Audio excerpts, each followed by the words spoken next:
در راستای تامین برق پایدار و مبارزه با مصارف غیر مجاز برق، شرکت توزیع برق استان اصفهان نسبت به انهای 1000 دستگاه ماینر غیر مجاز اقدام نمود.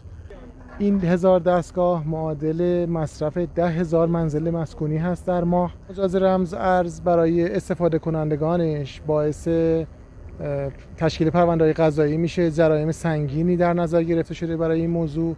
هر دستگاه ماینر از 120 تا 150 میلیون تومان جریمه به اصطلاح داره و همچنین مصرف برقی که در مدت استفاده داشتن با بالاترین نرخ محاسبه و دریافت میشه و همچنین باعث جمع‌آوری انشعاب میشه، جمع‌آوری دائم انشعاب برق میشه و به خصوص موجرها باید با دقت بیشتری نسبت به اجاره اون منزل یا حتی مراکز تجاری و صنعتی داشته باشن، دقت بالایی داشته باشن توی این موضوع. مردم عزیز کشور و استانمون میتونن از طریق ارسال پیامک به سامانه 305121 گزارشات خودشون رو ارائه بدن و از پاداش تا حدود 200 میلیون بهره مند بشن.